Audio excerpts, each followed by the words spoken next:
So good morning students. So the next part in this chapter is reactions of the phenol. So this compound phenol is having an OH group directly bound to the benzene ring, and the OH group is electron donating group by plus R effect. That means by the resonance effect, these electrons present on the oxygen will be given onto the benzene ring. So the entire benzene ring is going to become electron rich, and specifically on the benzene ring, ortho and para position will become electron rich. So suppose if you give electrophile, if you react the phenol with the electrophile will definitely go to the ortho and para positions, because those are having negative charge. Electrophile will be having positive charge. Now the first reaction in that is nitration reaction, and these reactions are electrophilic substitution reaction.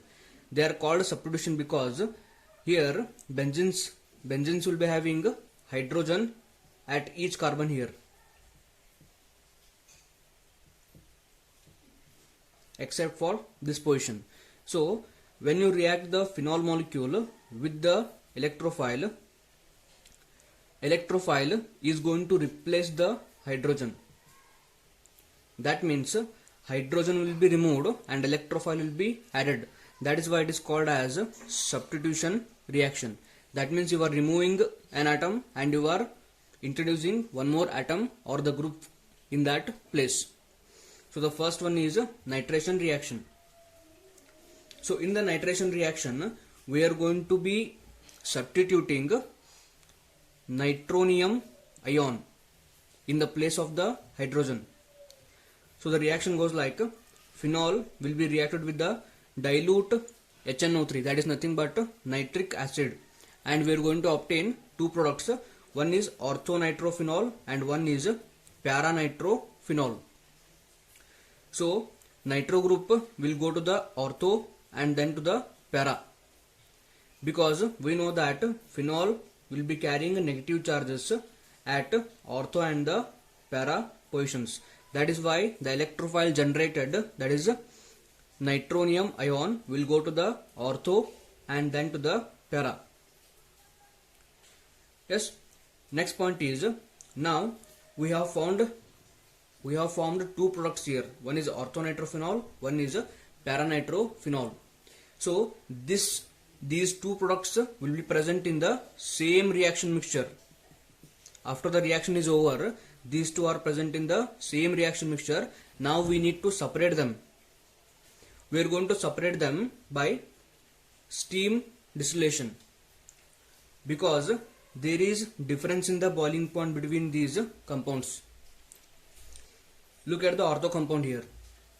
So this orthonitrophenol will be undergoing intramolecular hydrogen bonding. It will undergo intramolecular hydrogen bonding because here you are having NO2 group, just right next to that you are having OH group, and hydrogen is going to carry plus charge because it is directly bound to the more electronegative oxygen, and this side oxygen is there, it is having negative charge. So there will be negative charge and positive charge side by side. There will be attraction between the hydrogen plus and the O minus.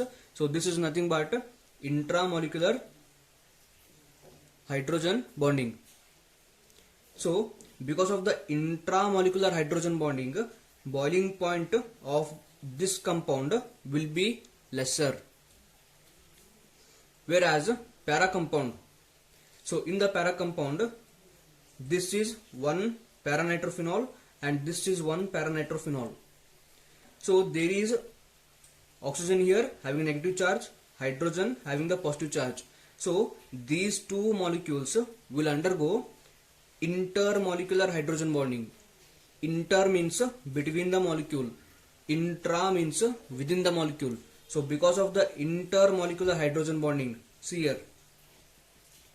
So because of the intermolecular hydrogen bonding, para will be having higher boiling point. So to separate them, we will go for the steam distillation. So what we will do, we will take a simple beaker here and we are going to keep both ortho and para nitrophenols in this, and that will be connected to a condenser, and this condenser will be very cold. Okay, so we will be starting to heat here. So after heating, which one is having low boiling point, that is going to form the vapor and it is going to cool down here, and that will be collected first and para will be remaining behind. So this is how we can easily separate ortho and the paranitrophenol. Next reaction. So the same phenol compound, when we react that with the concentrated nitric acid, we are going to get a compound called as picric acid. We are going to get a compound called as picric acid. So the carbon having the OH group will be 1, 2, 3, 4, 5 and 6. So this will be called as 2,4,6 trinitrophenol. So why this came actually? Because we have taken concentrated HNO3. If you take the concentrated HNO3, we will be having more number of the nitronium ions. So because of this, 3 hydrogens, 1, 2 and 3. Because of the more number of the nitronium ion, 3 hydrogens are replaced by 3 nitro group.